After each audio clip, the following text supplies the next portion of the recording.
Halo guys, Assalamualaikum warahmatullahi wabarakatuh. Kembali lagi di channel saya, Diary PKH. Sahabat YouTube, bagaimana kabarnya hari ini?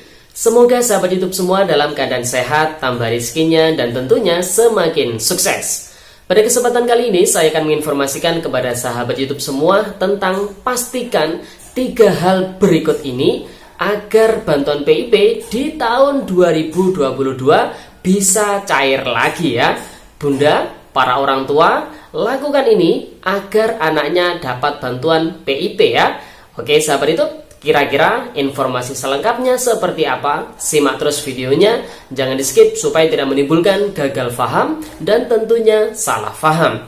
Bagi yang baru gabung dan baru kenal dengan channel Diary PKH, saya ucapkan selamat datang dan terima kasih banyak. Saya mohon bantuannya kepada sahabat YouTube semua untuk terus mendukung channel Diary PKH dengan cara like, share, komen, dan tentunya silakan di subscribe channelnya, aktifkan notifikasi loncengnya supaya sahabat YouTube semua tidak ketinggalan di video-video terbaru dari channel Diary PKH ini. Dan silahkan di share ke grup-grup media sosial sahabat YouTube semua apabila video kali ini bermanfaat.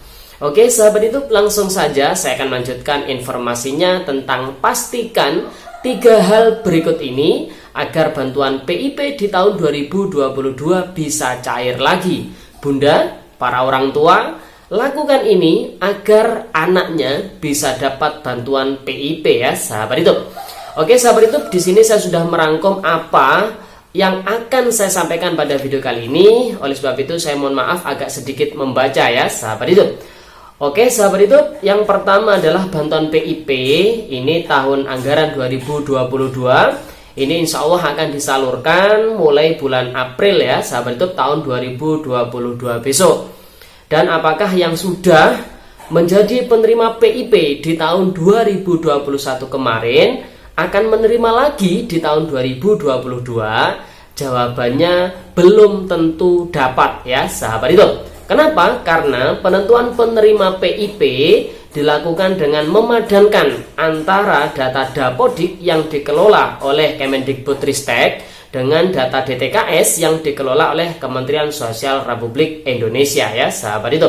Jadi bagi penerima PIP tahun lalu ya sahabat itu yang ketika dilakukan pemadanan data Dapodik dengan DTKS masih padan, dan setelah dilakukan verifikasi oleh pihak Puslapdik ya Kemendikbudristek ini masih layak untuk mendapatkan bantuan PIP, tentu di tahun 2022 ini insya Allah masih mendapatkan bantuan PIP ya sahabat itu.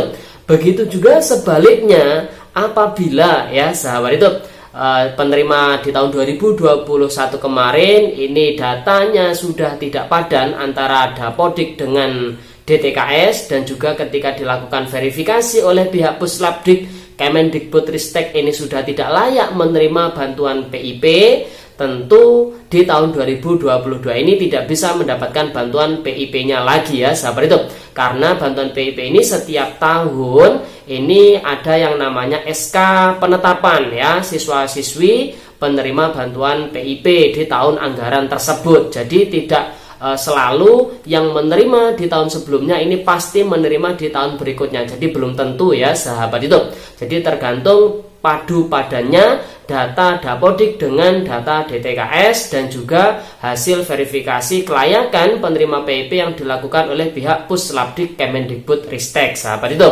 Nah di tahun 2022 ini bagi penerima lama yang dapat lagi ya sahabat itu tentu tidak perlu melakukan yang namanya aktivasi rekening ya, karena sudah memiliki rekening yang aktif karena menerima bantuan PIP sebelumnya ya sahabat itu. Namun bagi penerima baru yang belum pernah ya sahabat itu mendapatkan PIP sebelumnya, maka harus melakukan aktivasi rekening terlebih dahulu agar bantuan PIP bisa masuk ke rekening si penerima tersebut ya sahabat itu. Karena pihak Kemendikbudristek ini hanya akan menyalurkan bantuan PIP ke penerima yang sudah melakukan aktivasi rekening ya sahabat itu. Nah, mungkin banyak sekali yang bertanya ya, Mas, gimana sih caranya supaya dapat PIP ya? Karena orang tua ini banyak ya yang membutuhkan bantuan untuk memenuhi kebutuhan sekolah tersebut ya, sahabat itu bantuan PIP ini. Nah, khusus para orang tua tentu supaya anaknya bisa mendapatkan bantuan PIP atau penerima PIP di tahun 2021 supaya di tahun 2022 ini bisa cair lagi bantuan PIP-nya, maka harus memastikan 3 hal berikut ini ya, sahabat itu. Nah, kira-kira apa yang harus dipastikan supaya di tahun 2022 ini bisa dapat bantuan PIP, atau yang di tahun 2021 kemarin sudah dapat, di tahun 2022 ini bisa dapat lagi? Oke, sahabat itu, hal pertama yang harus dipastikan ini adalah terdaftar di DTKS ya, sahabat itu. Jadi silahkan cek di cekbansos.kemensos.go.id ya, apakah nama sahabat YouTube semua ini terdaftar di DTKS atau tidak. Atau sahabat YouTube semua bisa tanya di dinas sosial atau di desa ya, sahabat YouTube, karena di desa juga ada basis datanya DTKS. Silahkan tanyakan di sana apakah nama anak-anak sahabat YouTube semua ini terdaftar di DTKS atau tidak ya, sahabat YouTube. Itu hal pertama yang harus dipastikan supaya bantuan PIP ini bisa cair atau bisa dapat bantuan PIP, terdaftar di DTKS. Nah, kalau tidak terdaftar di DTKS, maka solusinya ya harus diusulkan. Silakan usulkan ke desa ataupun kelurahan supaya bisa masuk ke DTKS ya, sahabat YouTube, data terpadu kesejahteraan sosial. Kemudian hal kedua yang harus dipastikan oleh para orang tua supaya anaknya ini bisa dapat PIP lagi atau bisa dapat bantuan PIP yang sebelumnya belum pernah dapat ya, sahabat YouTube. Jadi pastikan nama anak-anak sahabat YouTube semua ini tercatat di Dapodik ya, sahabat YouTube, data pokok pendidikan ya, sahabat YouTube.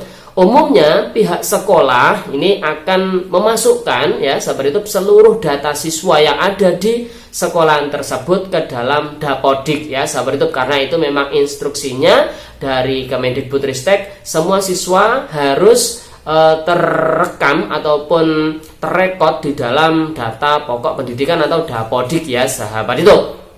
Kemudian hal ketiga yang harus dipastikan ya, sahabat YouTube, supaya bantuan PIP ini di tahun 2022 ini bisa cair lagi, atau yang sebelumnya belum pernah mendapatkan bantuan PIP supaya bisa mendapatkan di tahun 2022 ini, yaitu pastikan data-data kemiskinan ini sudah terisi di dalam Dapodik. Ini sangat penting karena data-data kemiskinan ini yang kemungkinan dijadikan sinkronisasi dengan data DTKS ya, sahabat itu. Nah, nomor apa saja atau data kemiskinan apa saja yang harus terisi di Dapodik? Yang pertama adalah nomor PKH. Jadi PKH itu ada nomornya, sahabat YouTube. Apabila sahabat YouTube semua ini tidak tahu ya, bagi penerima manfaat bantuan PKH yang tidak tahu nomor PKH-nya, silakan tanyakan ke pendamping PKH-nya masing-masing ya, sahabat YouTube. Nomor PKH-nya berapa? Kemudian nomor PKH ini harus terisi di dalam Dapodik tersebut. Kemudian yang kedua yang harus terisi adalah nomor kartu keluarga sejahtera atau KKS. Ini nomornya itu harus juga terisi di dalam Dapodik ya, sahabat itu. Kemudian yang ketiga yang harus terisi di Dapodik adalah nomor KIP. Ini yang bagi yang sudah memiliki kartu Indonesia Pintar ya, sahabat itu. Ini nomor KIP-nya ini juga harus diisi di dalam Dapodik, sahabat itu. Ya, jadi 3 data kemiskinan ini atau 3 data utama ini yang nomor-nomornya ini harus terisi di dalam Dapodik.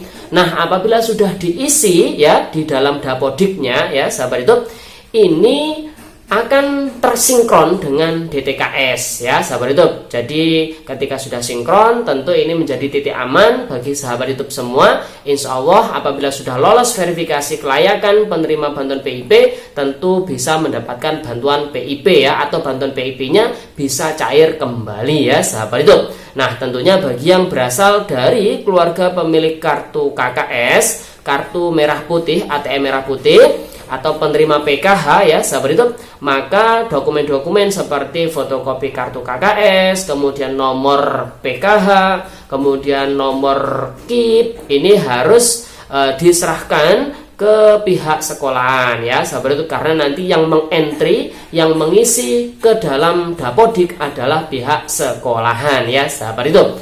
Oke sahabat YouTube, jadi 3 hal itu yang perlu dipastikan oleh para bunda, oleh para orang tua, supaya anaknya yang sebelumnya sudah dapat supaya bisa cair lagi di tahun 2022 ini, atau yang sebelumnya belum pernah dapat supaya di tahun 2022 ini bisa dapat ya sahabat YouTube. Yang pertama, pastikan tercatat di DTKS. Yang kedua, pastikan tercatat di Dapodik. Yang ketiga, pastikan data-data kemiskinan sudah terisi di dalam Dapodik tersebut, seperti nomor PKH, nomor KIP, kemudian nomor kartu keluarga sejahtera atau ATM merah putih ya sahabat itu. Nah, selain dari keluarga yang menerima kartu-kartu tersebut, apakah bisa mendapatkan bantuan PIP? Tentu bisa. Jadi ada istilahnya jalur pengusulan ya sahabat itu. Jalur pengusulan ini yang melakukan adalah pemangku kepentingan, biasanya adalah pihak dinas kependidikan ya sahabat itu. Dinas pendidikan di masing-masing kabupaten kota ini akan mengusulkan ke pihak Kemendikbud Ristek ya sahabat itu. Tentu ini bagi yang tidak memiliki kartu-kartu tersebut ya sahabat itu. Oke sahabat YouTube, itu informasi pada video kali ini. Semoga videonya bermanfaat, dan sampai jumpa di video terbaru di channel Diari PKH yang akan datang. Sampai jumpa, salam PKH, wassalamualaikum warahmatullahi wabarakatuh.